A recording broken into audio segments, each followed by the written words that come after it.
Hi, and welcome to another episode of the Grow Your Occupancy podcast. I'm Julie Podewitz, CEO and founder.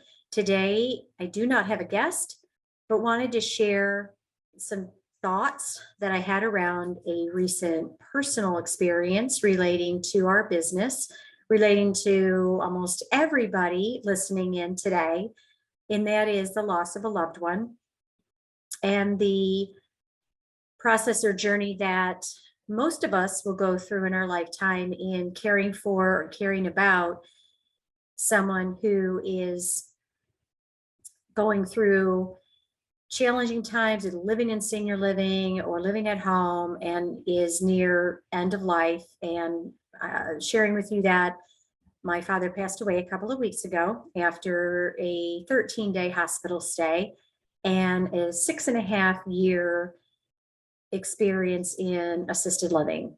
He did not want to move to assisted living like most of our customers, but he did because my husband and I moved out of state, and to be close to us, he agreed to move into assisted living. And at first he was really independent. He needed no additional services for many, many years, about 5 of the first 6.5 years. And the last year and a half or so was receiving med management assistance. And up into really near the end of his life, he was doing very well and not needing any additional support.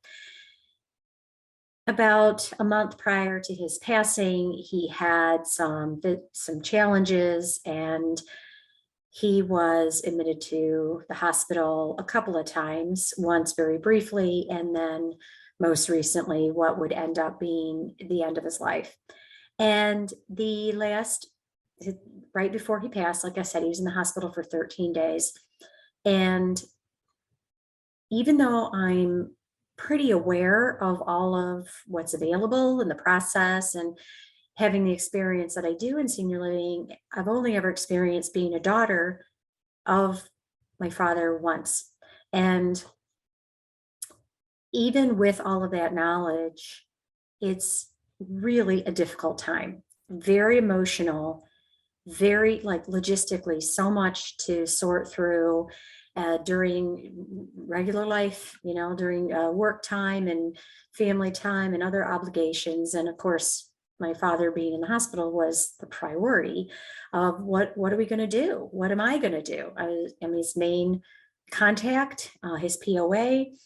And in the town that we live in the city we live in, his only family, my daughter and husband and I. And the reason I wanted to jump on and share this with you is that not once in 13 days did anybody from the assisted living that he lived visit him or call him or reach out to him. And I would say that would have made a massive, massive difference in my father's life, and certainly in helping me navigate through and giving that additional support.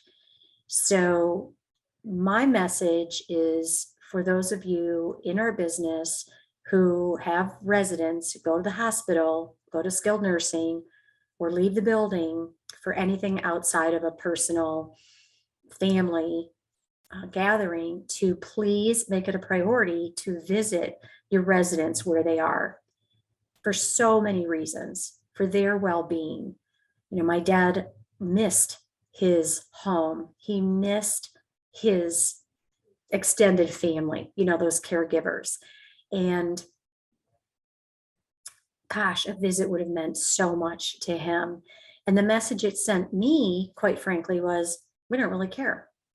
And whether that is true or not, that's the message I got. And I received a call a couple of days into his hospital visit for his med list. Where does he live? And they didn't, I was shocked actually that they had never reached out or hadn't reached out to say, and maybe they did, and there was a communication gap. I don't know. But for that sheer fact, if it were me, and it were my community, I would want to make sure that the communication with the hospital was spot on, and that they knew that my father was their resident and that he wanted to go home, which he did. He wanted to go back to his apartment. And it ended up that he wasn't able to, but he absolutely wanted to go back. So to be that point person, don't make an assumption that the hospital knows where your resident or the family member lives. And there's so many moving pieces and parts and so many people involved, so many shifts that you'll need to repeat the same information several times so that everybody involved or on the various shifts does know and hears about you and your community. And when I mentioned where my father lives, they'd never heard of it. So again, just being present. You don't have to be fancy with your outreach. You don't have to be clever with your messaging. Just be there. Be there, communicate, be a positive presence, reinforce who you are, where your community is, and that your resident, the family member lives with you would make a massive, massive difference in the lives of everybody. The professional life, the hospital, the case managers, the care managers, the doctors, the physicians would be a positive impact, positive for you, so that this network is very well aware of your community and who you are and what you represent as far as caring for your residents. Certainly make a huge difference with the families, and most importantly, your residents, the patients in the hospital. I'm Julie Podewitz, Grow Your Occupancy. You can find me and all of our team and what we do to support you and this business on www.growyouroccupancy.com.